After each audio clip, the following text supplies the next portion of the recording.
We are back talking about a ketogenic way of eating when you hack your body into a state of ketosis where you start burning fat for fuel. Now, I'm joined by trainer Drew Manning, who swears by ketosis. And just to give you an example, a few years ago, Drew gained 75 pounds, there he is, to understand what it meant to be overweight so he could relate to his clients. Then what he did? He lost, in 6 months, all that weight. And he has maintained it through a ketogenic lifestyle. So that's what we're talking about today. So I want him to break it down so we can all understand exactly what we should eat on a ketogenic diet. So I've got some representation here. Explain to me how this works. So you want to make sure you get enough fat in. So 75 to 80% of your total calories should come from fat. That's why I see all this butter here. 10 to 15% should come from protein and about 5% from carbs. So you got to make sure and keep your carbs low and load it up with fat.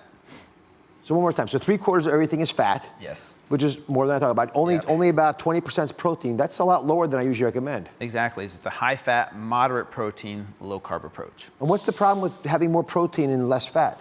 Because if you eat too much protein, it can actually kick you out of ketosis through a process called gluconeogenesis. So if you eat too much protein, it'll kick you out of ketosis and it'll convert the protein to glucose.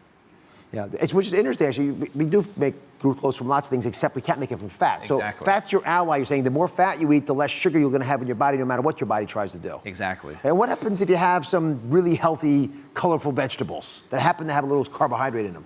Yeah, so you definitely want to limit those types of vegetables like sweet potatoes, yams, carrots, because they're a little bit starchier and they're higher in carbs. So you definitely got to make sure to keep those carbs low. Otherwise, it'll kick you out of ketosis. So you know what I do for a living. I'm a heart surgeon, right? I spend my day taking people's chests and opening with a bandsaw and getting in there to pull out stuff that looks like this from arteries. So it just makes me a little nervous. You're not concerned that this might be unsafe?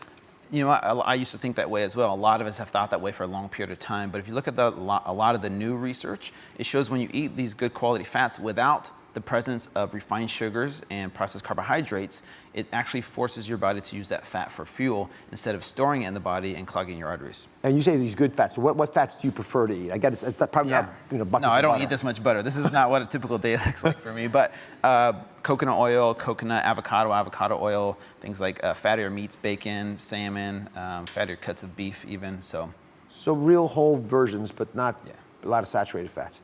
All right, are there any fats that are off limits you won't eat at all? Yeah, you definitely want to stay away from hydrogenated oils, margarine, soybean oil, vegetable oils, those types of oils you definitely want to stay away from. So. All right, so bacon, trans fats, right? The whole egg.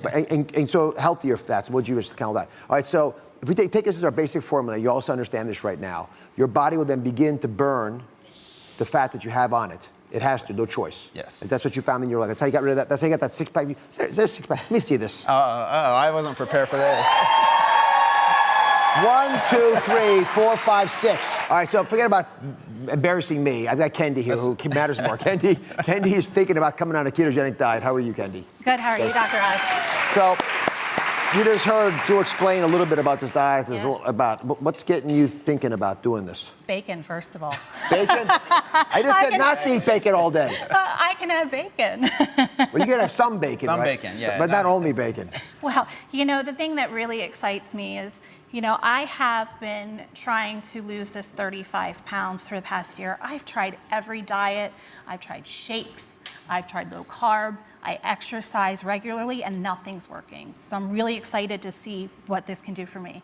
Be sure to subscribe to my channel so you don't miss anything. And remember to check back often to see what's new.